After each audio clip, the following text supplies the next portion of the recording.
Assalamualaikum warahmatullahi wabarakatuh. Salam sejahtera untuk kita semua. Shalom, Om Swastiastu, Namo Buddhaya, salam kebajikan. Para hadirin yang saya hormati dan teman-teman yang saya banggakan.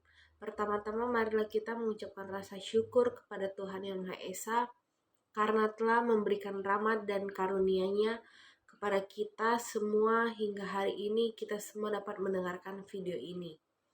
Tujuan kami berbicara pada hari ini adalah karena kami ingin meningkatkan kesadaran dan rasa solidaritas masyarakat Indonesia mengenai masalah sosial yang terjadi di sekitar kita. Selain itu, kami juga ingin memupuk semangat dan kerjasama antara masyarakat dan pemerintah agar bangsa kita dapat menjadi bangsa yang maju dan hebat. Di sini saya akan menjelaskan lebih dalam tentang masalah sosial. Sebelumnya, saya ingin bertanya kepada para hadirin. Salah satunya yang ingin kutanyakan, apakah di sini para hadirin pernah mendengar atau pernah melihat masalah sosial itu apa?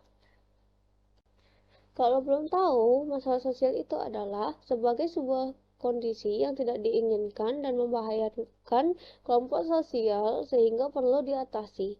Contoh dari masalah sosial itu sendiri adalah kemiskinan, pengangguran, kesenjangan hukum, dan masih banyak yang lainnya.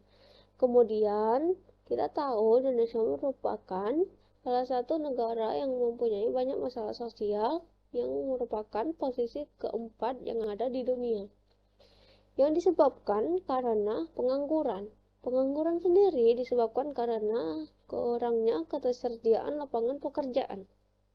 Setelah itu, saya akan menjelaskan tentang pengangguran itu apa sih? Pengangguran itu adalah sebuah keadaan di mana seseorang yang tergolong dalam kategori angkatan kerja yang tidak mempunyai pekerjaan yang secara aktif ingin mencari pekerjaan. Apa pengangguran bisa terjadi? Permasalahan ini lahir disebabkan oleh berbagai faktor.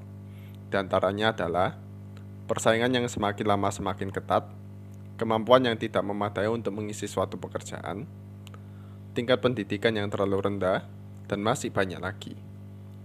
Banyak sekali lulusan sarjana baru yang bingung dalam mencari pekerjaan karena berbagai alasan seperti kurangnya kesadaran mereka ketika berkuliah, di mana mereka kuliah hanya untuk mencari nilai bukan ilmu. Sehingga banyak lulusan baru yang bingung ketika berhadapan langsung dengan dunia pekerjaan. Kemudian banyaknya angka putus sekolah di Indonesia, terutama dalam masa pandemi ini yang mengakibatkan banyak anak menganggur dan bingung harus bekerja apa. Selain itu, jumlah lapangan kerja yang tidak memadai juga menyebabkan kemiskinan sekaligus meningkatnya pengangguran yang berujung pada tindakan-tindakan kriminalitas. Kami akan membahas lebih lanjut terkait faktor penyebab kedua dan ketiga. Kemampuan yang tidak memadai untuk mengisi suatu pekerjaan dan tingkat pendidikan yang terlalu rendah. Kedua faktor penyebab ini juga berkaitan dengan kemiskinan yang masih merajalela di Indonesia. Mengapa demikian? Karena kemiskinan sangat membatasi pergerakan manusia. Kenyataan yang saat ini harus kita semua terima adalah uang bukan segalanya, tetapi segalanya butuh uang. Untuk menempuh pendidikan tinggi, butuh uang. Mendapat pelatihan skills untuk pekerjaan juga butuh uang. Ingin membangun usaha sendiri, apalagi. Dan kami merasa bahwa ini menjadi tugas dari pemerintah dan kita semua sebagai warga negara yang baik untuk dapat menumpas pengangguran yang sudah lama mengekang negeri ini. Pemerintah bisa mengadakan pelatihan gratis bagi para angkatan kerja yang belum dapat pekerjaan, sehingga mereka dapat memenuhi kualifikasi untuk mengisi suatu pekerjaan. Lalu meringankan beban biaya pendidikan, sehingga semua orang bisa mendapat tingkat pendidikan minimal yang sama.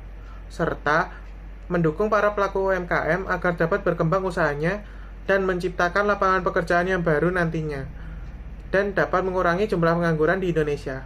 Kita sebagai warga negara yang baik juga dapat turut serta mengatasi pengangguran dengan berwirausaha untuk menciptakan lapangan pekerjaan yang lebih banyak dan juga mengasah kemampuan yang kita miliki agar dapat berguna untuk melakukan pekerjaan sehingga jangan sampai justru kita sendiri yang menjadi pengangguran.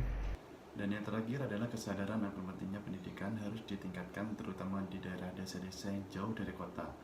Hal ini dapat dilakukan oleh pemerintah melalui sosialisasi maupun dari kita sendiri dengan melakukan berbagai kegiatan sosial sekaligus memberitahu dan menegaskan bahwa pendidikan menjadi hal yang wajib itu bukan tanpa alasan. Demikian yang dapat kami sampaikan, semoga bisa bermanfaat bagi kita semua. Terima kasih atas segala perhatian dan mohon maaf jika ada kesalahan. Assalamualaikum warahmatullahi wabarakatuh. Salam sejahtera bagi kita semua. Shalom, Om Swastiastu, Namo Buddhaya, dan salam kebajikan.